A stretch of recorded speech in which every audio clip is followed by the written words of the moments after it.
Good morning, everyone. How are you?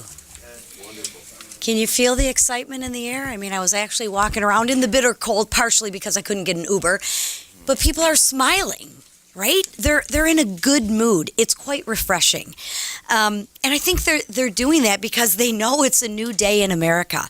Monday was a celebration for most Americans. However, not everyone is happy about the direction that our country is headed, which is actually disappointing. For example, yesterday at the National Prayer Service, the bishop was extreme in her views, extremely out of line and out of touch. And what she did was uncalled for. Perhaps we should pray for her. Why should anyone block or be opposed to President Trump's agenda? The American people expect us to deliver on the mandate in which they've given us. The days of negativity are over. That's why President Trump and House Republicans have already started to keep our promises. Promises to secure the border and unleash American energy and drain the swamp. Promises made, promises kept. Together, we will make America great again. President Trump started this. On day one, he signed 41 executive orders on his very first day in office. House Republicans will continue to deliver more wins for America. President Trump is even taking, get this, unfiltered questions from you all, the press. I think he's been more available in his first 24 to 48 hours than President Biden was in maybe his whole presidency. It's time for a change, and you better get used to it because America is back. Trump is back, and we're happy about it. And Democrats don't know what to do. For years, they've campaigned on the opposite of our agenda. Now President Trump is more popular than ever, and they're searching for their message. Well, my message to them is that it's not too late to join us in restoring America and American prosperity. This week, we will give them another opportunity to do just that. An opportunity to fix our forests and prevent future tragedies. We will give them an opportunity to advocate for born alive babies. I hope they join us. Instead of voting against women like they did last week, I will share with you America is watching, and America is excited and happy about what they see. They know that our best days are ahead. And now I will turn it over from the gentleman from Colorado, Jeff Hurd. Good morning, everyone. I'm Jeff Hurd, and I have the honor of representing Colorado's 3rd Congressional District. I want to thank Chairwoman McClain for inviting me today, and also Chairman Westerman in the Natural Resources Committee for his leadership on the Fix Our Forests Act. This is a critical piece of legislation. There are 11 national forests in the state of Colorado. 6 of them are in my district. The Multiple Use Sustained Yield Act of 1960, that's a little bit of a mouthful, requires our national forests to be managed for multiple uses, including outdoor recreation, timber management. For decades, though, federal bureaucrats beholden to misguided environmentalists have brought responsible timber management to a halt. They've effectively turned our national forests into national parks. This mismanagement has fueled catastrophic wildfires and set the stage for disasters just like what we've seen in California. Now, the Fix Our Forests Act will change that. It lets the Forest Service do its job, restore forest health, increase resiliency to wildfires, and also to protect our communities, and I am proud to support it. This bill is common sense, and it's necessary. We're going to pass it in the House, work with the Senate, and get it to President Trump's desk as soon as possible. Together, we're going to fight to ensure that communities never face another preventable wildfire disaster again. Thank you, and with that, I'm going to turn it over to Majority Whip Emmer. I think our conference chair led off with this. Promises made and promises kept. That has been the theme since President Trump's triumphant return to the White House on Monday. I mean, in one day, President Trump did more for the American people than Joe Biden did in 4 years. Some of us would argue more than he did for the American public in 50 years.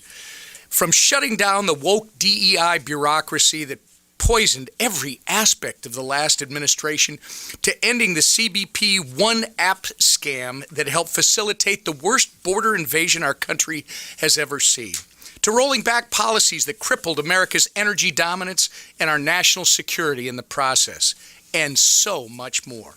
One thing is clear: the golden age of America is upon us, and President Trump will stop at nothing to reverse the damage done by the failed Biden-Harris administration, nor should he.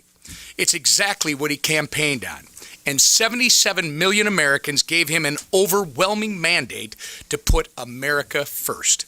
House Republicans are united and ready to work with the greatest president of our lifetimes and our Republican colleagues in the Senate to get the job done. Failure is not an option, and we're excited by the historic opportunity in front of us to make America great again. And with that, I turn it over to our Majority Leader, Steve Scalise. Thank you, Whip. It is morning in America again. It's an exciting time. Monday was just a special day where America celebrated the inauguration of President Donald Trump, coming back as the now 47th President of the United States. And you already see a different focus, a sharper focus in President Trump. And I'm sure the Speaker will touch on this, we got to meet with the President in the White House yesterday for a good amount of time to talk about the agenda, to talk about the things we're going to do to help fight for those American people who have been struggling for years under the weight of the failures of the Biden-Harris agenda. It's not just talk, it's action that's being taken, not just through the executive actions that you heard our conference chair, Lisa McClain, talk about, but actual legislation. Today, we're going to send to President Trump's desk his very first bill to sign into law, the Lake and Riley Act.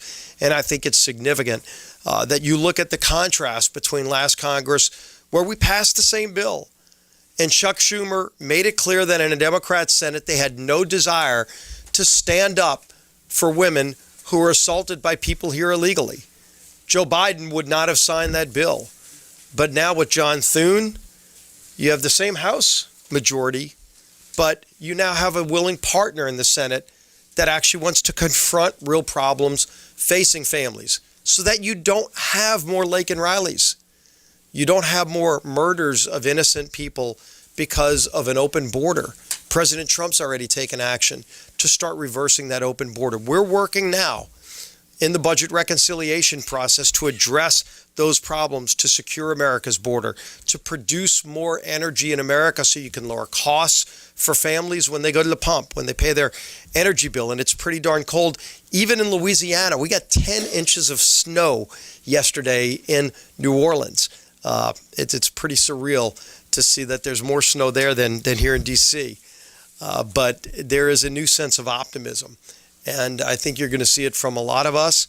And you go through all the swing states, you go through the campaign.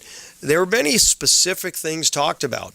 You know, we talked about what we would do if we got the trifecta, the House, Senate, and White House. And people wonder sometimes, will they actually follow through on that? And what's encouraging is that now we're actually following through on the promises that were made. It's going to be really good policies for families who were struggling. Help is now on the way. Help is here. Help is at 1600 Pennsylvania Avenue for all those families who have been screaming, crying out for Washington to answer the problems that they're facing.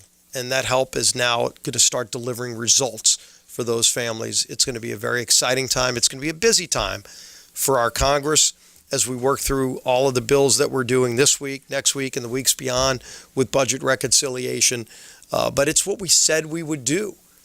When the American people gave us that mandate, they expected us to do this work for them, and we're going to deliver. And the man leading that charge is the Speaker of the House, Mike Johnson. Thank you, Mr. Leader. Welcome to you all. This is really a good time. You heard it said by my colleagues here. so many great moments from Monday, from the inauguration of the new president. As President Trump has said, America's decline is over and the new golden age has begun. We're all excited to be a big part of that. As was mentioned, we had a great meeting at the White House yesterday, spent a few hours over there. First met with the president and the vice president, J.D. Vance. And as an aside, let me just say how moving it was. As we gathered in the hold room to go in, President Trump came to visit us. Leader Thune was there as well, and our chiefs of staff. And we were standing there talking to J.D., the vice president. The president walked in, greeted us, and he said, hey, let's go take the meeting into the Oval Office. Well, they're still unpacking boxes. You know, the new team is moving in, and all the picture frames are empty and all of that. But thankfully, because we do the transition of power so well in America, the Oval Office was all set up, and it looked fantastic. As we were walking down the hallway, J.D. mentioned, just in passing, you know, I've never stepped foot in the Oval Office before. It's remarkable. And I said, brother, I got to film this. So I just posted on social media a while ago, videoed that, and it was a really historic moment, right? The president walks us in, and the new vice president walks in, and he stands there, and we all look at the grandeur of the place. Only in America can a young man from humble circumstances, from Appalachia, rise to be the vice president and step into the Oval Office for the first time with that title. It's really something. We live in a great country. Everybody feels this. Everybody feels the excitement of the moment, the excitement of being in a great country. The atmosphere in Washington has changed. I think the Hill Press Corps probably notices that as well. And there's a lot of anxious anticipation, a lot of excitement about what we're going to do, and the House Republicans are ready to deliver. What came out of the meetings at the White House yesterday was that we're going to do this in a bicameral manner. You're going to have the Senate Republicans and the House Republicans working together to advance the America First agenda, and we will deliver. Now, the president's wasting no time either. As you saw, it's been mentioned, the executive orders. Just in the past 2 days, just a couple of highlights. Some was mentioned. Listen to this list. He ended catch and release. He shut down the ridiculous CBP One app. He began restoring American energy dominance already, restored merit-based hiring for the federal government, and eliminated DEI initiatives, ended the radical gender ideology madness, and revoked the security clearances of the former intelligence officials who signed the bogus and discredited letter about Hunter Biden's laptop. President Trump truly has, as Whip Emmer said, he's done more in the last 48 hours for the American people than Joe Biden did in 4 years. And this is just the beginning of much more to come. 2 notes real quick about legislation this week. We mentioned the Fix Our Forest Act. You know, case in point, the reason this is so important is because we see what happened in California. The lack of leadership there. Mayor Karen Bass and Governor Gavin Newsom, having mismanaged virtually every aspect of that in preparation, they did not prepare their state or the city or the county for what was to come. There was a 117 million gallon reservoir right outside Pacific Palisades. It was left empty for over a year. They did not manage the forest as they were supposed to, and they let forest debris pile up near homes in at-risk areas. All of this was known. They assumed the risk because they advanced their radical political agenda, and now people are paying a heavy price for that. We think that needs to be taken into account going forward. But the bipartisan Fix Our Forest Act will do what the governor of California would not do, and that is restore the health of our forests and make communities more resilient to wildfires. This is, again, a return to common sense, and that's the theme that President Trump will be echoing over and over, and we will as well. Speaking of that, a matter of common sense and a matter of just basic human dignity, morality, and ethics, we'll be voting at the end of this week on the Born Alive Survivors Protection Act. Here's the question. Don't let anybody distract you from what the question is. If a child is born alive during an attempted abortion and is crying and struggling to breathe on the operating table, should the doctor try to keep that child alive? Or should the doctor deny that crying newborn child medical care and let the child die? Who could answer that question with the latter response? We're going to give them a chance. It's basic humanity. 210 Democrats voted against that bill in the 118th Congress, and we're going to pose that question to them again to see if they'll do the right thing. I certainly hope so. I hope Democrats stand with common sense. I hope they vote for the bill. I hope they stand with basic human dignity. If they don't, you'll need to ask them why they don't believe that those innocent lives deserve to be protected. That's going to be a tough one. With that, I'll take your questions. Mr. Speaker, Chad. good morning. I know everybody's been talking about unity, but you know that this will come down to specifics. And there's going to be a night in March or April where there's a bunch of people back in your office and you'll recess up to call the chair. What are those speed bumps going to be what you anticipate some of those speed bumps will be? Salt, is it going to be regional differences? Look, there's a lot of issues with reconciliation and government funding that we're working through. These are healthy family discussions, not just inside the House Republican Conference, but between the House and Senate Republicans.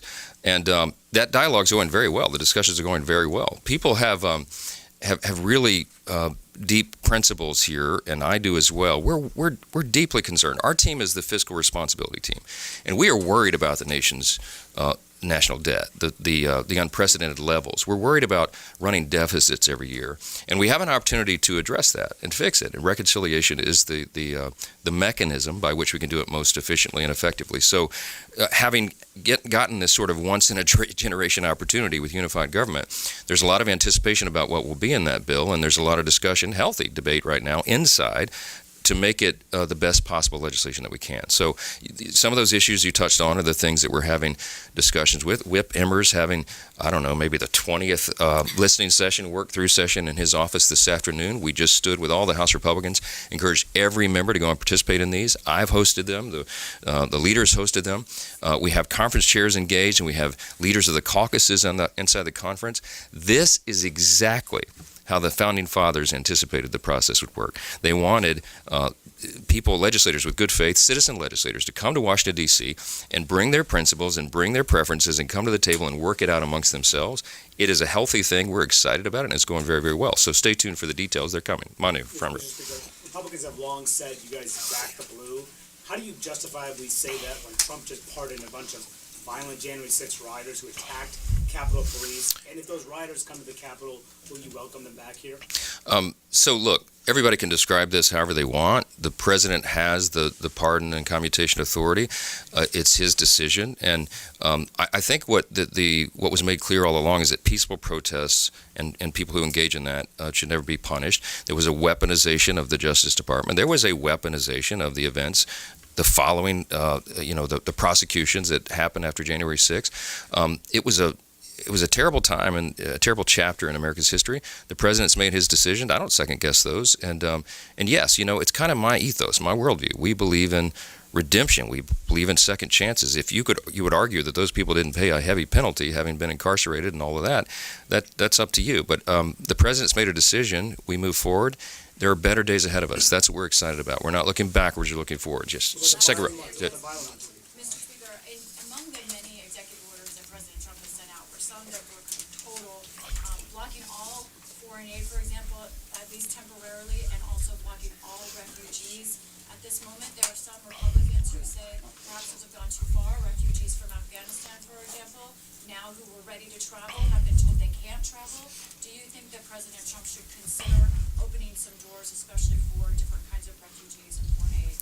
Well, what the president is trying to do right now is a reset, and I don't second-guess his decisions on that. He's using his executive authority because desperate times call for desperate measures. Now, our role as an Article I branch of the government is to look through legislatively which of these things will we codify, what do we need to address. Obviously, the wide-open border has created an indescribable human catastrophe for us that we will be dealing with for decades. The president is very serious about addressing that, and guess what? So are the American people. Look at the New York Times poll from just 2 or 3 days ago. 87% of Americans say that we should deport illegal aliens who are criminals and dangerous to American citizens. This is, again, common sense. So I think the people are behind the president and his agenda and his priorities, and he's going to make those decisions, and we're going to do our part, and we are going to work together very closely to address all of it. Yes, sir. Second row. Do you have any plans, Mr. Speaker, to potentially have any type of congressional action on the pardons that President Biden issued over the last couple of days? It was shocking. I mean, it was shocking what President Biden did on the way out, pardoning his family for more than a decade of whatever activity, any nonviolent offenses. It was breathtaking to us. I don't think that's anything like that's ever been anticipated. And by the way, go look at the tape. 4 years ago, when it was just implied that President Trump might do something similar, they were apoplectic. Joe Biden himself, Adam Schiff, Chuck Schumer, roll the tape. They all said that would be crazy and unconscionable, and now they're cheering it along. To us, it is disgusting. To us, it probably proves the point, the suspicion that, they call it the Biden crime family. If they weren't the crime family, why do they need pardons, right? Look, there's a lot of attention that's going to be paid to this, and I think that is appropriate, and we will be looking at it as well. So, yeah. Back row, or third back row. Yes, sir. Back in the corner. Yes, sir. Yeah. So, as you guys mentioned, President Trump signed a bunch of executive orders Yep. earlier this week. Are Republicans going to be interested in trying to codify those?